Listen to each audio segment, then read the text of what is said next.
Hello everyone, this is Gail from Gail's Upstairs Studio. I hope you're all doing well. Today I painted this painting of Forsythia. It is a spring bush or tree that blooms pretty early here in my neck of the woods, and it is kind of the first sign that spring is definitely here. It's usually quite dark and dreary and rainy and foggy and sometimes snowy when these bloom, and it is just a promise that spring is coming. So I thought I would do this a little ahead of the season just to kind of get excited about spring. I used this paper here. It is called acrylic paper. It's from Grumbacher. On its own, it doesn't handle acrylic as well as you would think, but with a little work you can get it to work wonderfully.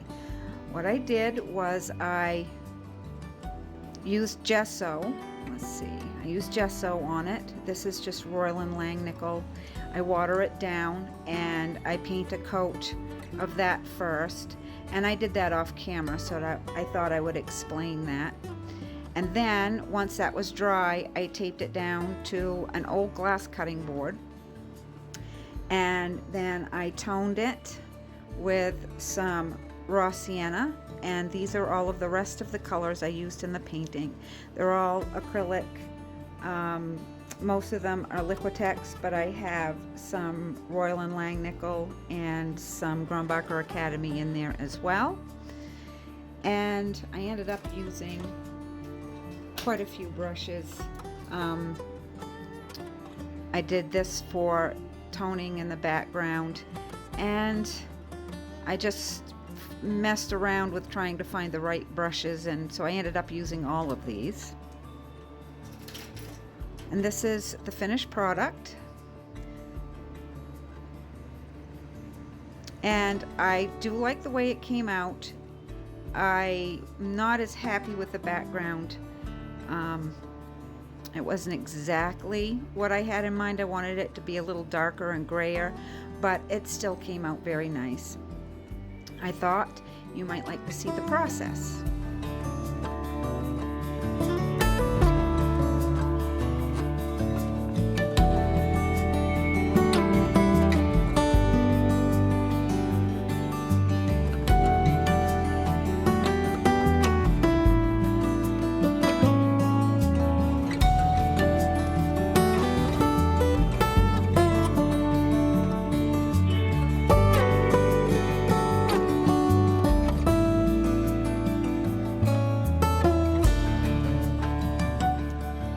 Looks kind of messy, but don't worry, we won't even really be seeing this. This is just to give the paper a tone to work on top of. We're going to let that dry. When we come back, we'll start in with the actual background.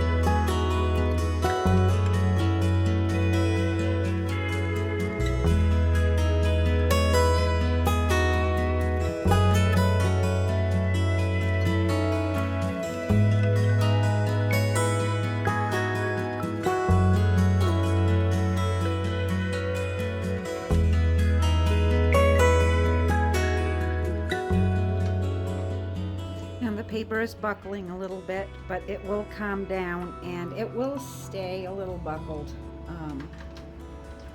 once it's dry. It won't be as bad as this, but it'll stay a little buckled once it's dry. And in another video I will show you how I flatten out pages that have buckled. Now we have to let this layer dry. Now let's paint.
just supposed to be kind of a representation of what Forsythia looks like from a distance, but I did it a little bit more up close. I hope you like the painting, and I'll see you next time.